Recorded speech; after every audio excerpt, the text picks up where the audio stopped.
So yes, Titus, thank you. Thank you to everybody. Thank you for being here at Soul Center. Welcome to our oasis of divine awakening. This is what we're here for. And we're actually here to do exactly what that song just said. The song, just to surrender. To surrender to the deepest, most profound, most magnificent aspects of our holy nature. Is there anybody here that's here for the first time? Anybody new? I know we have a couple of visitors. We're not going to do anything except for give you a welcome and say thank you for being here. Yes, welcome to Soul Center. Soul Center, we're part of the Agape community, the Association of Communities at Agape. Agape is part of the New Thought movement, and the New Thought movement is based in the ideas, beliefs, and the knowingness of the embodiment of the eternal truths found in all of the sacred texts, the Bhagavad Gita, and the Hebrew Bible, the Christian Bible, the Quran, in the sutras. All of the sacred texts contain a golden thread that unite everything. And in the mystical teachings, that is where you find bliss, grace, beauty. The mystical teachings, I'm not sure how many of you know, but religion was established as kind of an elementary school into mysticism. You're supposed to go, you would go into your religious studies, and then you would graduate, but most people forget that they need to graduate. They graduate into mysticism by going into the mystical teachings. That's where you apply what you learned in elementary school into life. And that is what we do in our community. We apply, we are of the mystical order, and we apply. A lot of times you'll hear us talking about various things in our community, like, people will be, how do you apply certain things into excuse me, let me just switch gears here. All right, how do you apply certain aspects of our spiritual practice into everyday life? Because, a lot of times, in our community, sometimes people will like, oh, you've got this big tragedy going on in your life. Maybe there's a health challenge. Maybe there's a financial challenge. Maybe there's a relationship challenge. And how do you apply it? A lot of times, sometimes you'll hear an airy-fairy approach of like, oh, let's just pray on that, or just meditate on that, which is the truth. That is actually the truth. However, that doesn't always meet somebody where they're at in a particular given situation. And so the whole idea of our community is to support each other where we're at, but not let us go into a venting, complaining, bemoaning, and spiral down to exactly what we don't want. Our community is based on affirmative upliftment, affirmative activation of the prayer field within our beingness. So as we move into the new year, and I'm just going to assume we're all choosing to allow this year to be 2018 to be the best year ever. Yes. Now we know, as we talked about last week in our New Year's Eve service, that every single day is the start of a new year. Yeah. So we don't have to wait for New Year's, but like we talked about last week, we're going to ride the wave of the consciousness because it brings a hope, it brings an optimism, it brings up a divine expectancy of good things. Like we get to start all over, and even though we get to do that every day, let's take advantage of it. You heard me last week, I'm a divine opportunist. I like to exploit God. And that's what we want to do. We want to exploit God. We want to exploit love. We want to exploit goodness. The topic for today, as we're celebrating our 4th year, our anniversary month, the theme of the month is celebrating, I don't know how many of you got it in the newsletter or in your flyer, but celebrating your expansion. And you'll notice that in the word your is also our. So it's individual and it's collective. There's a collectiveness, and that is part of what we're stepping into. Part of the evolutionary, so for some of you who may be kind of, a little bit in the airy-fairy realms of the age of Aquarius, which is where we have moved into now. We have moved into the age of Aquarius, and that's what it's all about. We've left the age of Pisces, we've moved into the age of Aquarius. And the age of Aquarius is about stepping into the collective consciousness of oneness with all people, the knowing that there's no separation. That's the basic tenet of our teaching. There is no separation. The topic for today is conscious, collaborative, and cooperative, rejoicing in your spiritual adventure. We want to know that life is an adventure. There's a great book by Florence Scovel Shinn called The Game of Life and How to Play It. I highly recommend reading that book. It's a deep read. Maybe not as deep as Joel Goldsmith's, one of the forefathers of our movement, or Ernest Holmes, but it's a really good read, and it was written probably about roughly 100 years ago or so. But life, if you look at it as an adventure, kind of a game, we want to know the rules to the game. And most of us have forgotten there are rules to the game. They're kind of guidelines that are going to make it the most beautiful, fun adventure that we can have. And so one of those rules is that as we move into the prayer field, so our whole community is based on the use of affirmative prayer and also meditation. And meditation comes in many forms. And one of the two of the forms I wanted to kind of highlight today, and you don't have to be an expert at any of this. Everybody knows how to do it. Everybody knows how to meditate. Sometimes I ask a question like, how many people are like meditators here? Anybody got some meditators? Okay, so everybody who didn't raise your hand, you are also a meditator. You just don't know you're doing it. Sometimes when you're exercising, you get lost in kind of like, whatever. You're meditating. Once you let go of the temporal world, you move into a space where you allow yourself to meditate. The difference is that there's different types of meditation. You can go into a meditative, there's reflective, we touched on it a little bit last week. Reflective meditation means that you take and you allow yourself to move into that calm space and you reflect on something that has happened.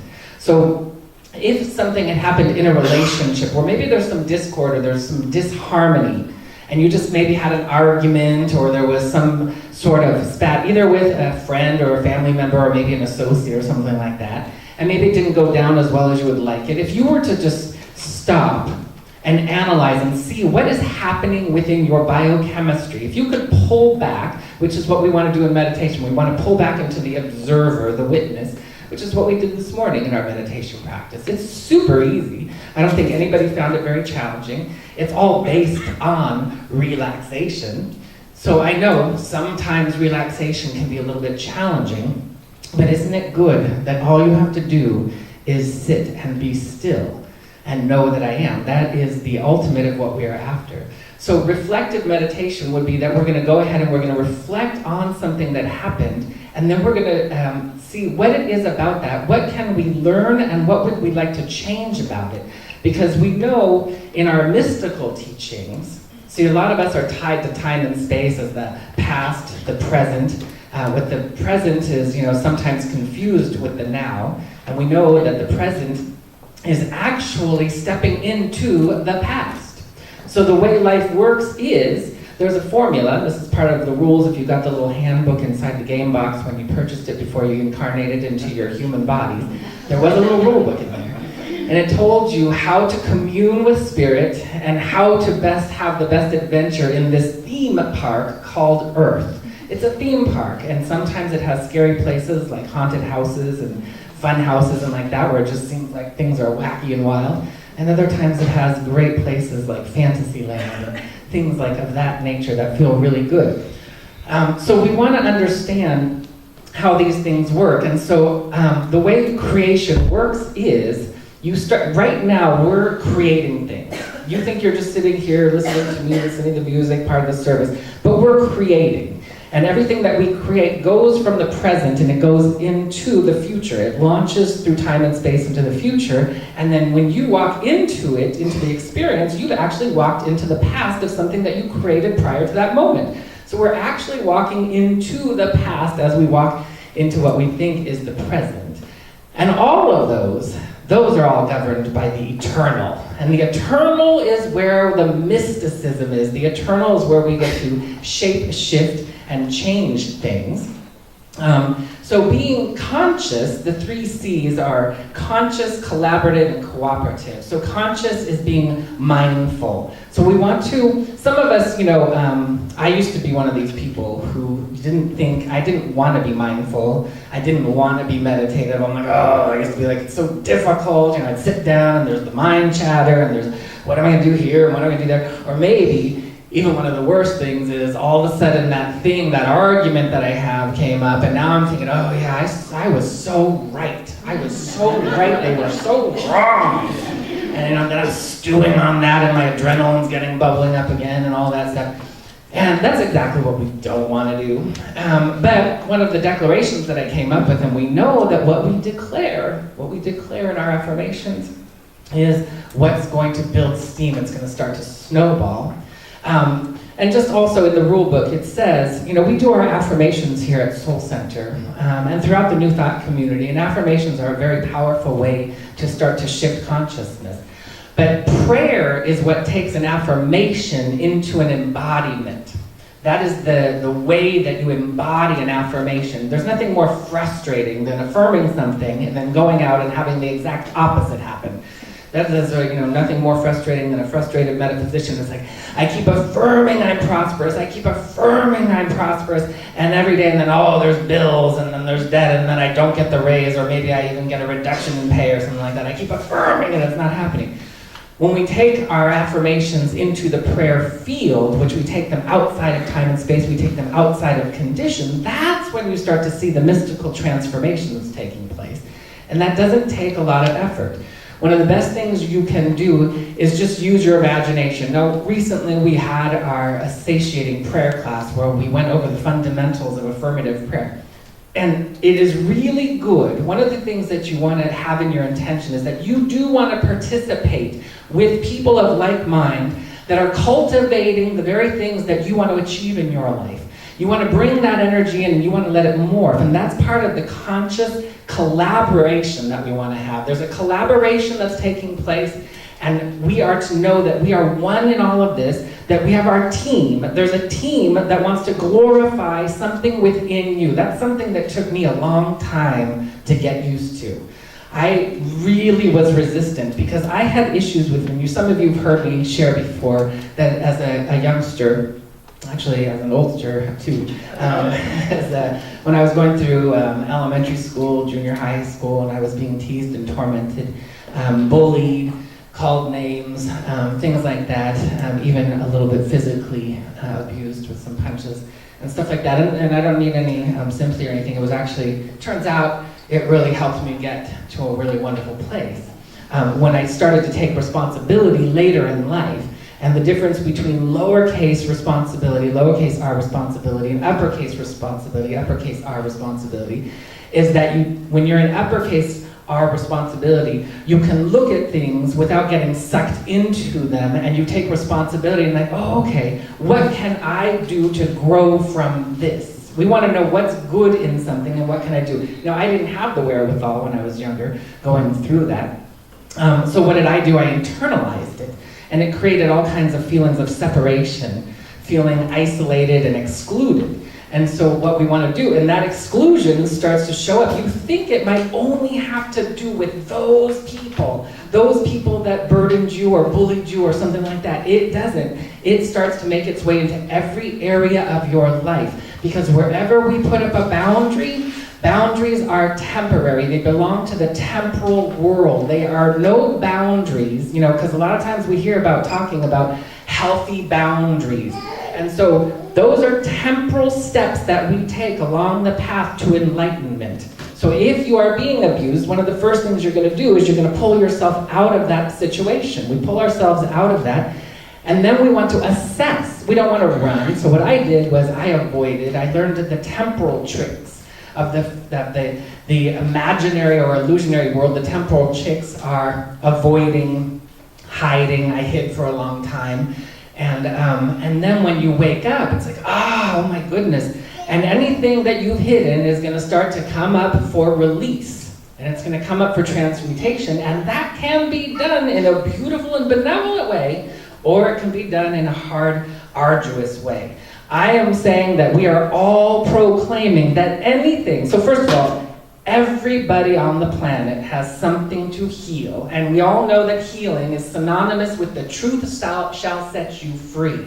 And so we want to be very conscious, we want to be very mindful of how we're doing this. We also want to be very collaborative with it. We want to collaborate with those So we want to start seeking, seek and ye shall find. We want to start seeking and finding that which is going to support us in this evolutionary impulse back into wholeness, which we're all on. We can't not be on the path to wholeness.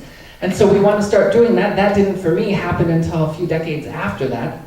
And I started to realize, and it's like, oh, okay, I'm going to take responsibility for my life, even though there was a part of me that didn't want to, because I thought I was going to find some deep and dark and horrible things. One of the deep, dark, horrible things I thought I was going to find out is that I didn't know that when people are being abused, as I was, a whole host, because you're living at the consequence of every choice you've ever made. We all live at the consequence of every choice we've ever made. We're all living at the consequence where those choices formulate into beliefs. And some of the beliefs that I came up with was that there must be something really bad and really wrong with me for someone to want to hurt me or abuse me. So that was it wasn't that I didn't make them bad or wrong. I avoided them. I didn't like them. As a matter of fact, I've shared with you before, I hated them. Hate is not an energy you want to carry around. Dislike, a mild version of hate, is also an energy you do not want to carry around. But what do you do with that in the practical world when you're working with people? And let's say, because some of the things that we talk about in our world is, as this collaborative effort is, you're going to notice that sometimes it's very tempting, because one of the boundaries that we put up as we move through into our spiritual practice on this evolution is that there might be certain people, Negative Nelly over here, whenever I'm hanging out with Negative Nelly, she's always like, blah, blah, blah, and telling me everything that's bad in the news and bad in her life, and then it's just like, I feel so drained after I talked with her. And so what do you want to do? Okay, so if you are strong enough, then you will be with Negative Nelly and you will support her and infuse her and you will rise her up, because as we rise, all unto us rise. If you're not strong enough, then you're going to excuse yourself from Negative Nelly's life, and you're going to take a little back step here, and you're going to start being busy when she calls. And you're going to avoid Negative Nelly, but you're conscious of what you're doing. You're conscious that you're avoiding her. And this is the key separation point between a spiritual master and someone who's asleep at the wheel. You're not going to blame or shame or make her bad or make her wrong in any way, shape, or form. It is very tempting. It's very tempting, as we talked about last week. There is no they. There is no they in the world. The world is reflective. It's a holographic universe, and we're always being reflected back to us through all of the different people in our lives, our beliefs. Isn't that wonderful? Isn't it wonderful that the universe set it up that you cannot lose? You can get frustrated, you can stub your toe a bit, and that's what our spiritual practice is. I love, one of my favorite readings is Conversations with God, Neil Donald Walsh, book 1, book 2, book 3, he's got a bunch of other ones, but they're profound readings. I remember, if you read any of the profound readings, any of the sacred texts, even some of the authors of our movement, like I said, Joel Goldsmith, Ernest Holmes, Eva Bell Werber, when you pick up those books, you will feel a vibration coming from them, because they were written from and channeled through truth, very much and similar to the way the sacred text of the scripture was written, of all the scripture. And Neil Donald Walsh says, as he's channeling the voice of God, I cannot tell you my truth until you stop telling me yours. Which is just simply meaning that there's a capital T truth, the truth that undergirds all life, the truth that will set you free, and then there's the lower T truth, or the temporal truth, where something is temporarily true. Temporarily, it is true that I am being abused, okay? But that is not an uppercase T truth. That is just a fact that belongs to the temporal world. Now I'm going to turn to the capital T truth, and I'm going to seek and find my way to revelation, because revelation is what changes us. And so when we take our affirmation into the prayer field, and it takes us to revelation, and revelation is the truth that sets us free, and that's what we are all proclaiming. And so one of the very things you want to do, I told you we took our satiating prayer class, where we go through the 6 steps of affirmative prayer.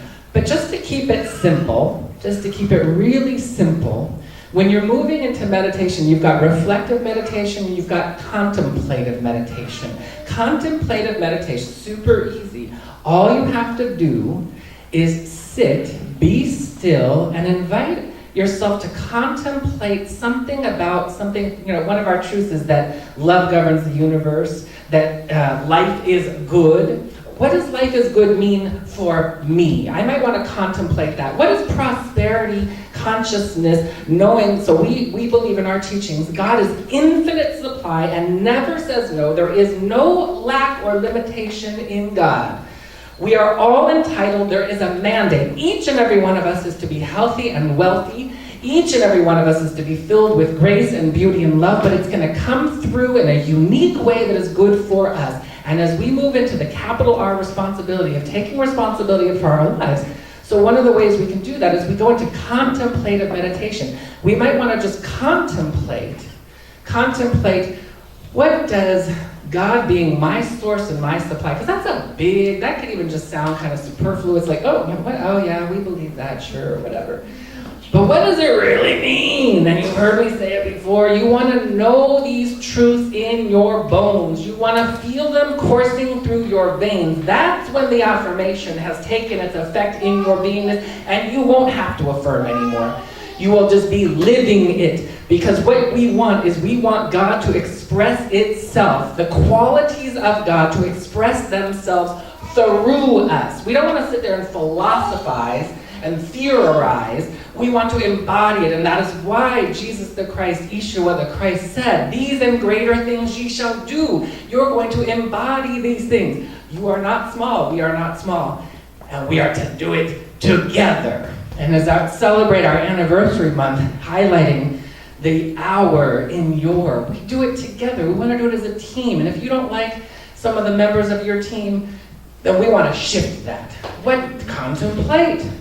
What do the members of my team look like that are supportive, affirmative, loving, joyful, harmonious, honest, in integrity? Like, we want to call forward that team. That's what this community is all about. This community is about supporting that. This community is just starting. Our 4th year anniversary, we got Yes, so we're going to just conclude with a couple declarations. We know that another powerful experience in Scripture is the I am. Some people heard it as the I am presence, which could seem like, whatever. I don't know about this I am business. But the I am is how you code it into your bones, is when you claim it, when you own it. And sometimes it matriculates a little slowly, and sometimes it goes a little faster. The more ready you are, the faster it goes. The more patient you are, the faster it goes. So I'm just going to have you repeat after me, and you can do it with your eyes open, your eyes closed. We're just going to go ahead and proclaim, I have and experience more than enough time. I have and experience more than enough time. I am spacious. I am spacious. I have and experience more than enough support. I have and experience more than enough support. I am wholly uplifted. I am wholly uplifted. I am and experience more than enough resources and money. I have and experience more than enough resources and money. I am heavenly supplied and prosperous. I am heavenly supplied and prosperous. And all of my relationships are experienced with mutual love. And all of my relationships are experienced with mutual love. Reverence, kindness, cooperation. Reverence, kindness, cooperation. And generosity. And generosity. Including the one with myself. Including the one with myself. And so it is. And so it is. Amen. Amen. Oh, so we're just going to take a moment on that. As we have started to open that prayer field with our affirmation, we're going to take it into the prayer field. I'm going to orchestrate that prayer, so join me as we turn within once again, taking this moment to just be soft, to be open, to be vulnerable to good, to be vulnerable to love, to be vulnerable to magnificence, to be vulnerable to God, to be vulnerable to the presence of our own divine nature, as we know that we are created in the image and likeness of God, that everything, the entirety of the kingdom of heaven resides right where we are. All the wisdom, all the truth, all the liberation is already at hand. We take a moment, we remember this, we invite it, we evoke it, we allow it into our beingness, we allow it into our physical bodies, our emotional bodies, our mental bodies, and our body of affairs. We allow good to ripple out across time and space. We let it to go backwards and forwards and make the crooked path straight. We step onto our path. Almighty good is taking place as we venture into that which we call 2018, knowing that we are allowing it to exponentially grow and glow and flow as goodness, grace, beauty, love, wellness, vitality for ourselves and everyone in our lives. It is from this place of grace, of beauty, of confidence, of faith, of devotional optimism, of divine expectancy that I release this prayer on the wings of an angel into the very law of creation. And we allow it to embody itself into our beingness, into our knowingness, into our experiences. We accept it by saying, and so it is. Amen. Amen. Ashe. Aho. Shalom. Hotep. And hallelujah. Ah, yes. Good. We're going to invite the ushers to come up as we prepare for our conscious giving. And we're going to participate in the law of prosperity, the law of circulation, remembering that it is the mandate. We want to be in the vibrational field. Come on forward. We want to be in the vibrational field that which we are giving, whether it's a tip to a waiter, whether it's a tithe to your spiritual center, whether it's a payment to a friend or a family member or anything, the way we give is knowing that we are circulating. It is not ours. It is the divine universal impulse of prosperity consciousness that we are cycling, and we will allow it. We are choosing to allow it to come back to us minimally 100-fold. And so as we do this, I invite anybody who's watching online to go to the soulcenteroc.com website. You can press the donate button. You can also text to donate anytime you feel called. You just feel Soul Center coming to your heart. We've got lots of things coming up in our community. Programs, classes, a building to buy, bills to pay. We are doing it. It is happening. It's already been caught in consciousness, and we are bringing it down into the material world. That is how it works. And so I give great thanks as we have the ushers go forward. Yay, Reverend Keith!